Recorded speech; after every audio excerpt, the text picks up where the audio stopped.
Hi guys, good evening, and welcome back once again to the EdWord. I'm your host Eddie, and in tonight's video I'll be discussing what I thought of the latest and greatest and most heartbreaking episode of The Mandalorian to date.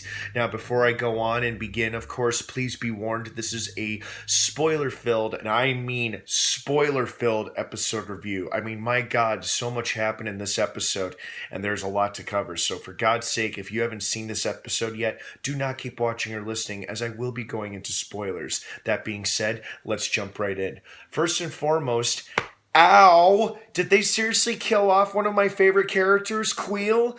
I mean, damn! I mean, it was sad enough to watch the Blurgs die, and then I'm like, oh, okay, at least one of them's still alive, and now that one is definitely dead, and now Queel may be dead. I mean, yeah, the blaster Tookie hit might have not been fatal, but it sure as hell looked fatal with him lying out like this, reaching for the comlink thing.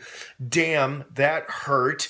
That was unexpected and very hard to watch. The rest of this episode was great, though. I loved how he's recruiting his own little crew of allies and people that have proven to be the most trustworthy, like Cara Dune and Queel.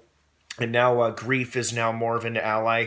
And it just goes to show that he's not all necessarily just all about business. He does have a conscience for the most part. I mean, I think he realized that Baby Yoda there saved his life and basically healed him right there on the spot, made him realize perhaps there's more to the galaxy than just, a big payday.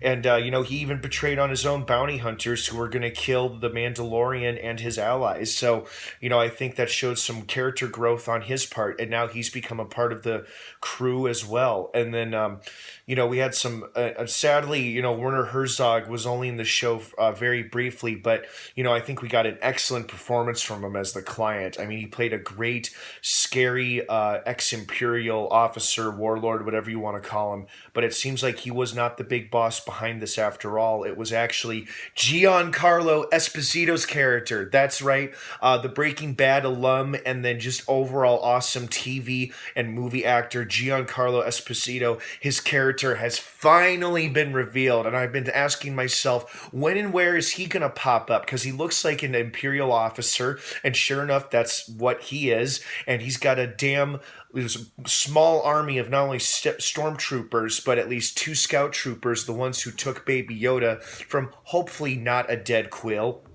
and a squad of death troopers who first appeared in the awesome film that is Rogue One.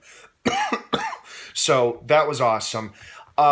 And I also loved how the droid came back, because it wasn't that surprising that they brought back IG-11, mostly because it's voiced by the amazing Taika Waititi, and now that he's been reprogrammed, maybe they can make him more of an ally rather than an adversary or an enemy for the Mandalorian, who clearly still doesn't trust or like him. However, with Queel dead, he might not have much of a choice. And what's going to happen to little Baby Yoda? What's going to happen to him? I'm still mostly upset about the Blurgs and Queel. That shit was hard to watch. I mean, damn.